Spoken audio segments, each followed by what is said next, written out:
welcome to another episode of Nothing in Particular Order. I guess we're gonna call this episode Feeling the Forgotten. Um, this is probably a pretty important episode, probably one of the more important episodes I'll ever make. Just because, like I said in the beginning, this podcast is for myself, and it's for my own self-improvement and growth. So, yeah, this is really important to me. Feeling your feelings. It's an interesting topic. Simply because I've chose to ignore and compartmentalize and compress my feelings for so long. Nowadays, as I try to better myself, it can be challenging, understanding and properly handling my feelings sometimes. One I guess emotion that's always been hard for me to control. It's been easier to control nowadays. As I've gotten older and matured and understood how the world works, is my anger. So that was early on. That was a really bad emotion, but it was weird because I never got physical when I was angry. I just would kind of shut down. It really was bad, I would say, between, actually all throughout high school, up to my first year in college. It was just bad. It was anytime I felt opposition, anytime I felt misunderstood, and now I can put the words to it. It was just anytime I felt misunderstood or unheard or stuff like that, I would just shut down. But yeah, that characteristic really hurt me a lot, early on in life, because it made me not approachable pretty much in every other situation that I was in. It was okay, well, I remember you blowing up about X, Y, and Z, or I remember you shutting down and not wanting to cooperate or communicate, yada yada yada. In this instance, so it'll just be better for the whole entire group if I just don't even approach you. And so that's hurt relationships, that's hurt friendship, that's just hurt a lot of stuff in my life. And so I'm glad that I don't know, taking the steps to right those wrongs. It's not like I'm gonna individually go to these people or anything like that and do that type of thing, make a list, but it's just in my own head, getting in that space and realizing you have feelings, and not you have feelings, that makes it sound like I never knew that they were there in the beginning. Not, but it's okay to process them however you process them. It's sad because I know I'm not the only person in the world who has looked at other people, how they process their feelings, to validate how I process mine, and that's just a terrible way to live life. Because none of us were made the same. We're all different. So to dictate my actions based off of how you react to your emotions would be psychotic. Excuse me. I'm gonna read this quote. Because reading a quote is always good. This one. Anything that's human is mentionable, and anything that is mentionable can be manageable. When we can talk about our feelings, they become less overwhelming, less upsetting, and less scary. Fred Rogers. I really like that quote because I've been putting off filming this episode for probably a week. Simply because I was, this kind of ties into the book that I'm reading called The Big Leap by Gay Hendricks. Amazing book. I heard about it through the Love Hour. But I feel now that I've gotten further into the book, I can understand that it's just been my upper limit getting in the way. And me not allowing myself, because my assumption of when you will, I only have a small sample size, so I'll just say the example that I have. When I have began to feel my feelings within these last few weeks, I've just felt a lot more positive. I felt like, a little bit more energy. I felt like, I don't know, I just felt like a lot more like pep in my step, when I decided to kind of feel my feelings and not compartmentalize or compress even like the good feelings. So, prime example, I think it was last weekend. Excuse me. I want to say last weekend, my parents like cooked after church. They had done like a little Sunday dinner. Excuse me, after church. And me and my dad were just talking, and we were just having like real broad general conversation. But then, we started talking about the book that I'm reading. And I was telling him about the upper limit and kind of how basically the upper limit is all of us internally. We have an internal thermostat that dictates how much flow of love, happiness, and money that we allow into our life. Like, we feel like we are allotted. Like, say I'm at school and people are being like nice to me, they're just giving me compliments and stuff like that. My upper limit may kick in, and I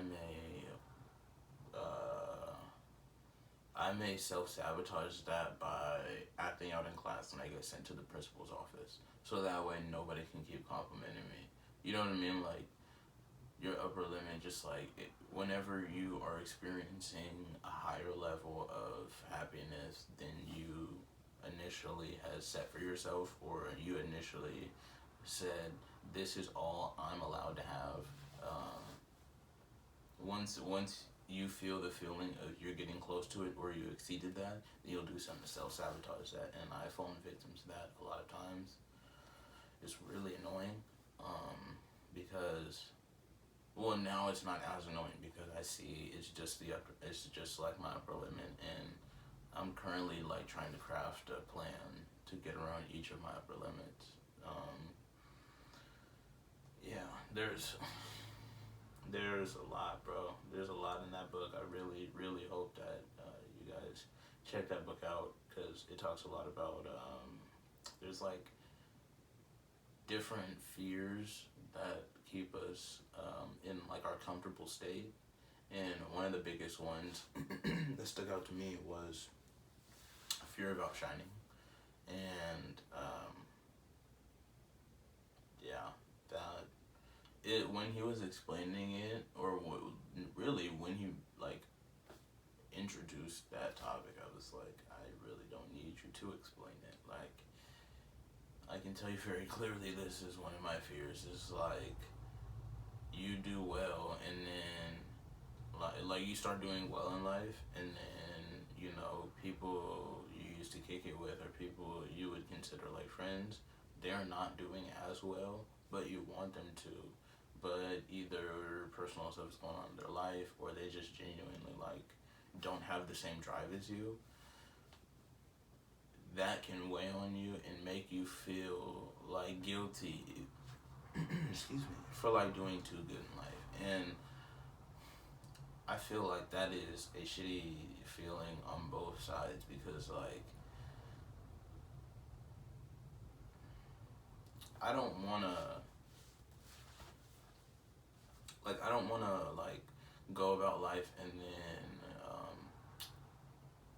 like I'm doing well, and then it's like noticeable that I may be doing like better, like just overall, than another person. I don't want them feeling like a certain way, like, oh, he's bragging, oh, he's like trying to stun. No, it's just like I'm just like trying to apply myself and create the best life for myself I can. And like, I would only hope that other people would want that, but it's unfortunate that I'm seeing that a lot of people like just don't have drive, they don't have desire, they don't have goals. And it's like,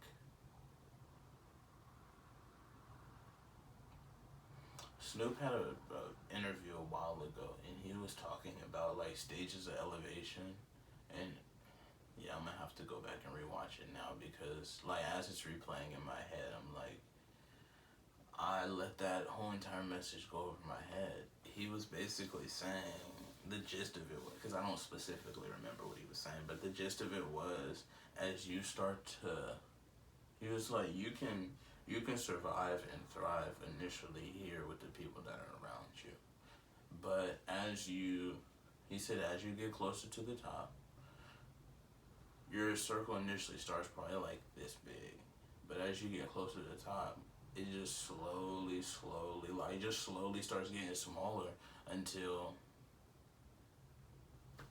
there's really a finite amount of people you would really call a friend once you know what I'm saying, have gotten to the levels that you envision yourself at. So I'm struggling to get over that barrier of outshining and feeling guilty because at the end of the day, we're all grown, and I can't make you want to grind. I can't make you want to put in the work. I can't make you want to be a better person. I can only tell you that it's possible and that you can join me on the journey because I'm going to try my hardest. Like,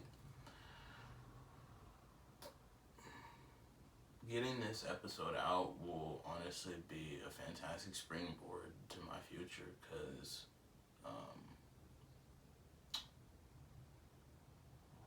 I don't know, man. I have to get in a better headspace of realizing that it's okay to have conversations surrounding my feelings, and like being vulnerable is it's really a gift because there are such a small percentage of people in the world who can genuinely be vulnerable with people.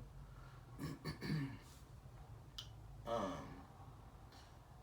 and it's sad, but like that's just the reality. Like there are legitimately a small percentage of people who understand vulnerability and then also actively participate in it. So it's, and I'm just trying to dip my toes in the water right now. I'm just like,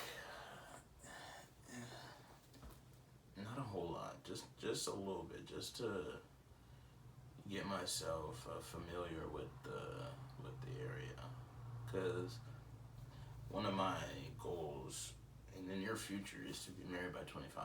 I'm 21.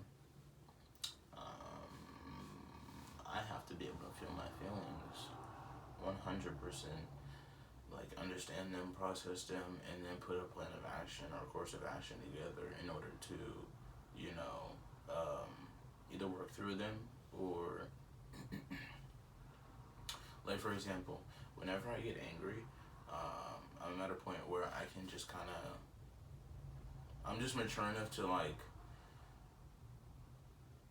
whenever I get angry, the first thing I do is look at my environment. Where am I? Okay, am I in a place where I can comfortably get angry? If I'm not, I just like don't even entertain the emotion. I'll just pack it away and deal with it when I get back home. But unfortunately, I have to work on being happy in the moment and not trying to like, don't be too happy. Or this is a horrible stigma that was created. I mean, I'm assuming it's throughout men, but it definitely is in Washington, bro. Where like, if a dude is like, I don't know, bro, it's like, if you're just overly happy or overly like joyful, they just automatically will like call you gay. And it's like, you can't be in a good mood, bro. Like that type of toxic behavior is what keeps people in a broken cycle and just keeps people at a very low point in life. And it like just constantly, you're like, it's like if someone every day of your life told you that you're a rock star or like you're amazing or, you know what I'm saying, like you can do anything you want. If you heard that every single day of your life, eventually you're gonna start believing it.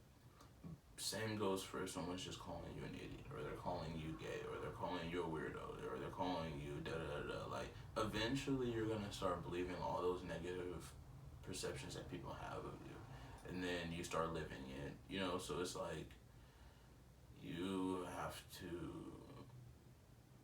understand one, that not everybody's gonna get it, and then two, realize that the people that do get it, those are the ones you want to see succeed, because you can tell that they really genuinely don't want to stay broken.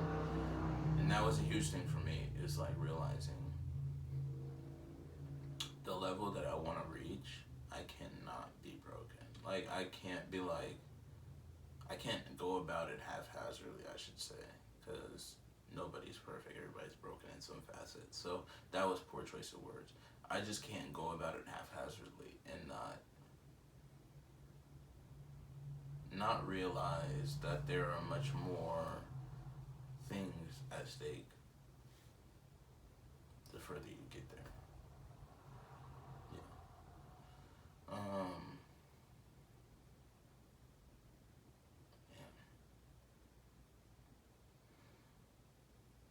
Yeah, it's just funny because I really did put this episode off for like a whole week, bro, just for nothing, really. And it really was for a good reason. I just wasn't ready to deal with my feelings or fully process them. And some of them I wasn't like fully understanding. Like last episode I had mentioned, I started talking to this wonderful woman. So good, I just can't tell it all. So good, I just can't tell it all. So good, he's so good. Yeah, it's crazy. But that's another thing. Like understanding how to deal with that shit. Especially because I chose to not. What was our conversation? It was like,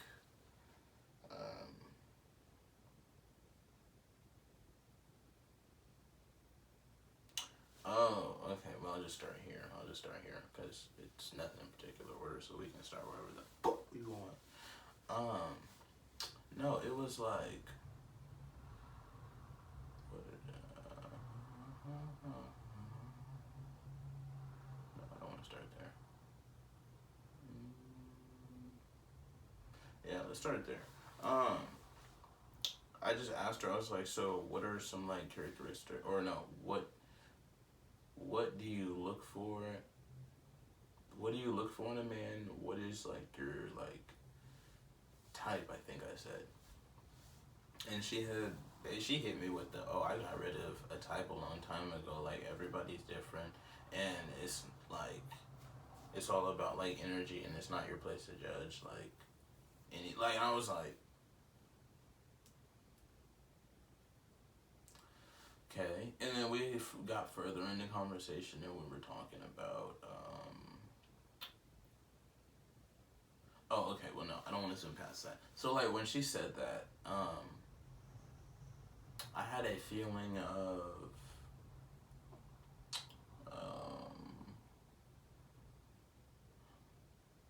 I wouldn't call it like joy, because I feel like joy. Well, no, I was joyful. I'll say joyful. I'm being honest, I'm feeling the feelings that are inside of me. They're my feelios, and they're gonna help me heal you. Yeah, I was definitely joyful. But also it was more so like very confirming of who I had already thought she was. In terms of like where her where her maturity level was at. Wow. And also where her like in the church they say try the spirit by the spirit. So it's like I'm just like feeling like her energy, and I'm just gonna ask a few questions that are just gonna confirm basically what I'm already feeling.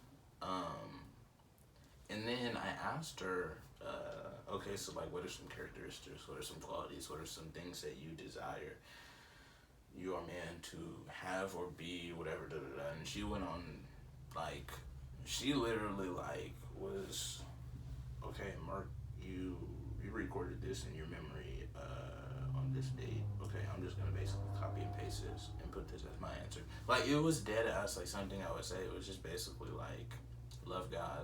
I'm gonna go straight to the message because it's gonna piss me off that if I don't remember and I don't want to misquote her.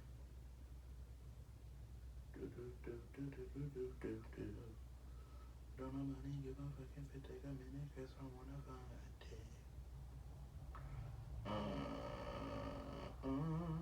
And she can cook, oh my god. She can cook. That's crazy. I promise you, I don't care how long it takes, I'm gonna look for this. Cause it was, man, it's just like, every time we've been having conversations, it's just very, like, she helps me, like, she be, like, just pointing, okay, I need to get mine. It's like, she's intellectual, bro, she's smart, bro, and, but she's about to apply for medical school, like, I'm smart, like, and I'm very intelligent, but I also don't like to speak that way sometimes, just because it's easier to cut corners. But with her, I can tell I'm gonna need to step it up. So it's like, I got to tell you, I have to tighten up my vernacular, and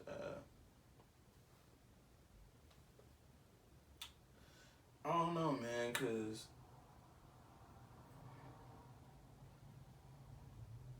and another thing, man, like every time that we talk, she's like always like giving me like just like solid nuggets of just like wisdom or just educating me on some shit. And I'm like, you're winning. Like, you're winning right now. I don't know what else to say, but okay. Here's what she said. I would say the most important thing is him loving God and knowing that He's first in everything that we do. His willingness to reciprocate and willingness to talk and communicate. None of us are perfect communicators, but none of us are mind readers either, bro. And that's it. Because like my true one desire for my wife is that she loves God more than she loves me. That way she knows how to love me properly. So like that for me is really the end all be all, nail in the coffin. If I have those two things, if you love God more than you love me, that way you know how to love me and you just want to communicate. There's literally, I don't need nothing else. Like for me, everything else would just be a commodity. Like that's just add-ons. Like it's just an add-on that she's also amazingly smart and she can cook and she's black and she got all natural hair. Like it's just crazy. I'm like, did I just sign MJ? Did we just sign it? What? That's crazy. It's crazy, bro. And it's like also at the same time, I don't think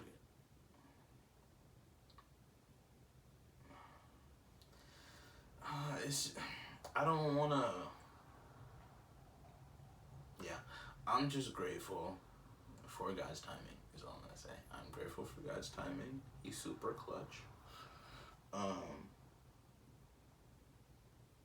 Excuse me. Time and time again, I wonder how things are gonna get done, or how I'm gonna make sense of something, or how I'm gonna provide the answer for something. And wow. Okay. Jesus. I can't live. I can't live right now. Oh my gosh. Calm down. Calm down. For real, calm down, bro. Chill out. All that hiccups. Chill out, bro. Anyway. Oh, see, I lost my train of thought.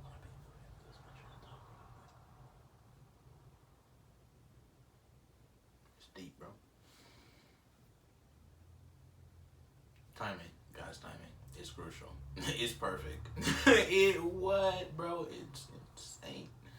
Man, because I be thinking that I need to rush stuff along, or I'll just be like, but when, though? Like, because I've been waiting, but, like, when, though? And he's like, okay, but did I say now? Okay, then, chill out. Like, and, yeah. Yeah. Because now it's like, I'm seeing why patience is a virtue. Just like in everything that I'm doing in daily life, I'm just seeing why patience truly is a fucking virtue, bro. You don't get that without, you don't get patience without living life. You just don't. It's impossible. Like, you're not born with patience. I don't care who says what. You just are never, you don't have patience unless you have lived life and you have just been through some shit. Okay. I kind of want to do another mental health quote.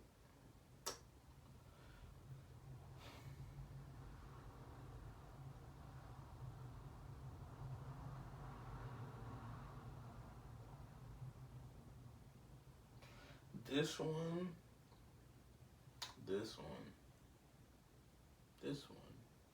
Sir Winston Churchill. If you're going through hell, keep going. And this was huge, actually. This was like pretty much, I went through hell with my feelings. It was like, okay, bruh, who gives a fuck if people think you're weak because you're feeling your feelings? I'm feeling my feelings. My life is going to get better. I intend for my life to get better. That is the only goal I have for my life, for it to get better in positive trajectory. The only way I can do that, the only way I know, the only way I've seen it successfully happen is people who are emotionally intact and mentally, like, sound.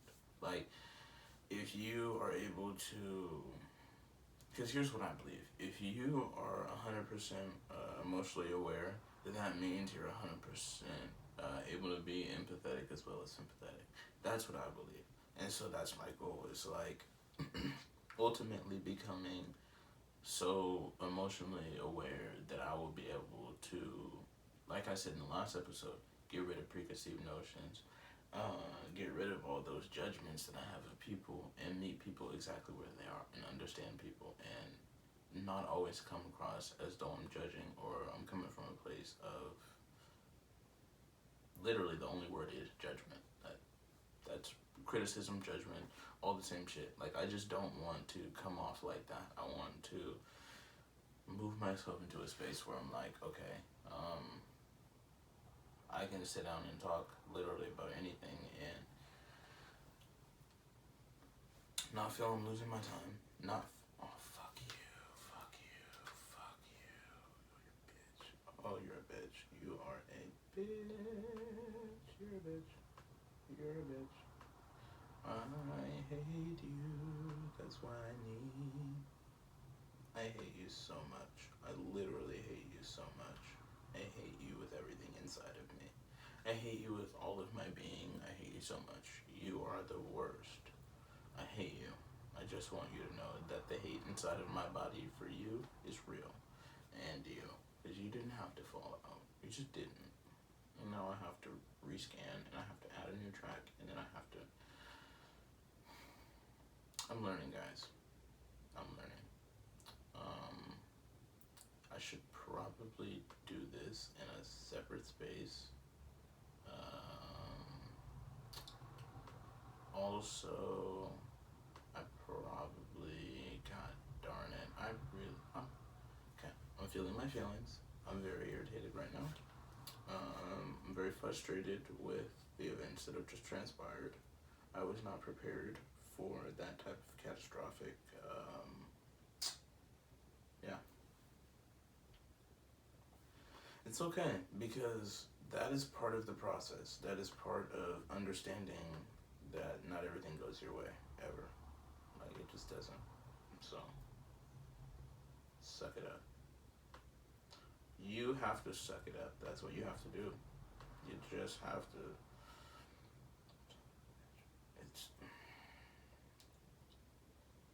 It's just the principle of the thing, man. It's just the principle. You didn't have to do that. You just didn't. And the fact that you did, it's just a dick move. It's a dick move, man. It's like, you wanted to be a dick, and you chose to be a dick, and I have to live with that. Anyway, I felt my feelings. We're past it.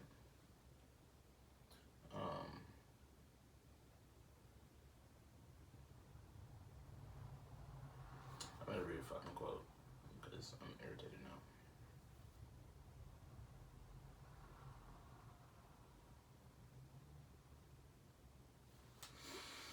in any given moment, we have two options. That's four. It's just it right there. In any given moment, we have two options. To step forward into growth or to step back into safety. To step forward into growth or to step back into safety. Abraham Maslow. I like that. Because, I mean, I'm at a point now where it's like I know what safety is, or I know what my safe life is. Like, I know what it feels like, and it's not horrible, but it's safe. It's safe. And I am not a safe person. So, yeah, I am going to be challenging myself to live a little bit less safe in some areas and challenge myself to grow, because it's going to be pretty necessary. Like I said, I'm trying to get married by 25, and I'm also trying to have a house by 27, so 26, 27, 26, maybe 25. Maybe we'll get a house and get married at the same time. We'll see. Because I'm already saving now, so yeah, man. A lot of things to plan for, a lot of things to think about. What was I gonna say? I was gonna say something about conversations.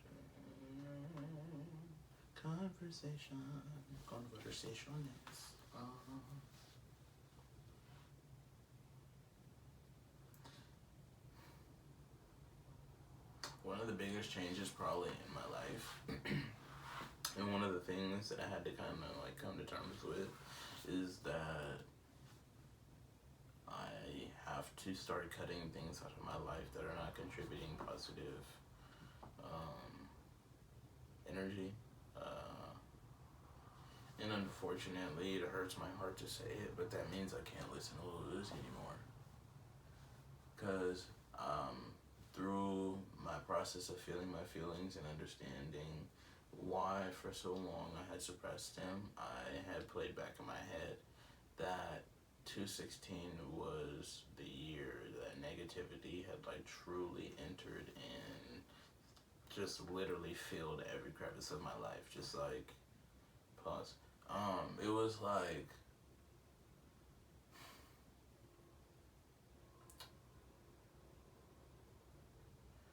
literally before 2016, I do not remember myself being so negative. I don't remember myself having such negative points of view. I don't even remember seeing so much negativity in the world. Now, other people may have a different point of view.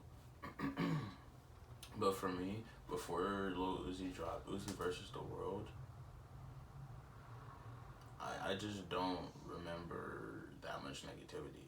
Like, literally after that album dropped, everybody adopted this mentality of, it's fuck everybody, it's me versus the world, I gotta get it on my own, nobody else matters, compassion is irrelevant, friendship is, like that, like, I truly believe that was one of the hugest contributing factors to this negativity that has just plagued the world, bro. And when I came to that realization, I was like, yeah, I can't listen to you anymore. It sucks, but I can't listen to you anymore, bro. Like,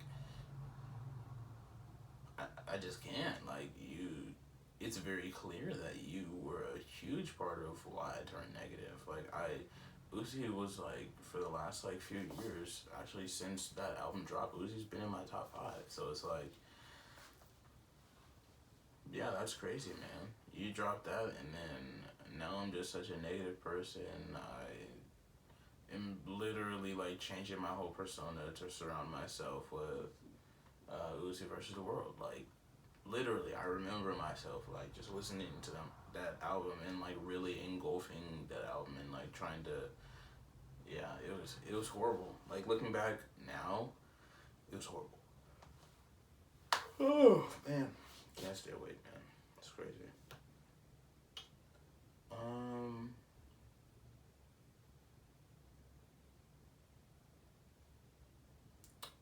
In light of feeling my feelings, I'm sad James Harden is not in the playoffs anymore. But also, I'm sad that they didn't put the pieces around him necessary because no matter how you cut it, no matter how you look at it, they were not going to get through LA the way they were built, man. Let's see. Eric Gordon wasn't hitting consistent enough shots. Austin Rivers wasn't getting to a hole consistently enough. Like, Jeff Green was the most consistent scorer outside of James Harden, and that's not okay. And then Russ was playing like a 5-year-old child, so it's like, how do you deal with this stuff, bro? Like, legitimately, how do you, as Mike D'Antoni, with your coaching style, manage all these players who can't hit a single shot, and Russell Westbrook, who's like, I think he averaged about 4 turnovers that whole entire series. So that's what threw me for a loop. I was like, dude, you, first of all, you've been to the finals before. You were in the finals, I believe, his second year in the league, I want to say. Either his second year or his, yeah, no, it was his second year because it was James Harden's rookie year and it was KD's second year. Yeah. So it was like, you went to the finals, bro. You lost, but you still been there before. You've been deep and you've had a playoff run before. In every year of your career, you've been in the playoffs. So, I don't know. It's like when he gets in the playoffs, he just gets so excited that he just loses focus of his game. He doesn't know who he is anymore. And if that's the case, that is shitty. Yeah. Anyway, I think we covered quite a bit today. I'm sad that we got cut off, but I'll tell you what, I'm very happy. I'm in a better mental space. I can go to work and enjoy this shift, I guess, sort of, kind of, whatever that means. But no, for real, I'm feeling better. I'm feeling more positive. I'm feeling very jovial. I'll be honest. In light of feeling my feelings, I can care. Well, I actually really could care less if she were to hear or see this. I love talking to her. Whenever like we're not talking, I very much miss talking to her. She has a very good energy. Like I said, just daily she like challenges me to get better. Like whether she knows it or not, like she'll hit me with some like, oh, how's shooting gone, or I think like she'll give me topic suggestions, or she'll like tell me, no, I think you should, like for example, this past week we were talking. I was telling her, I'm getting ready to shoot, episode 2, and she was telling me like, okay, well, why are you like avoiding talking about that topic? And I'm like, I'm like making excuses, and it's very obvious it's my upper limit, but it's like I just appreciated her like challenging me to grow. I'll just say that. Challenging me to grow, and also providing a space where I can be open and vulnerable with her. I appreciate that. And I've told her this before, but yeah, because it's very rare. Like, for years, I never opened up to people because literally whenever I would see someone open up, or when I would see examples of people opening up to another person, I would just see too many examples of their stuff getting exposed, or you know what I mean, like people just spreading your information. It's just like, okay, I don't really know who I can trust. I don't really want to trust anybody because I've seen too much like fake stuff. It's like, help, I hear that, man. But like I said, I'm very grateful. She has provided like a safe haven. I'm like, did you want the routing number now or later? Like seriously, bro. I'm very, very happy. Yeah, I don't want to harp on it too much. I just hope and pray that, well, first, that you guys go buy the big leap. Because, like I said, Gay Hendrix is the grandfather we all need and no one deserves. So like he is the mo wild like oh my god. This man is like wise, like yeah, it's in the way he will break you down just through his book. Oh my god. I urge you guys to remove yourself from the zone of incompetence and the zone of excellence and move yourself to your zone of genius. I am currently on my way. It's yeah. I'm excited. I'm very excited because now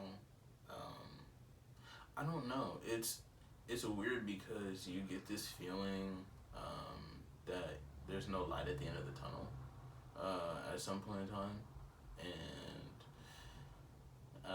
as my days have progressed through reading this book and just talking with her and really just working on myself, the light is really starting to shine a whole lot brighter. So it's just like taking it day by day and slowly working through your shit is crucial.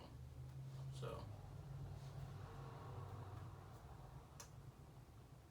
we outro. Be blessed, guys.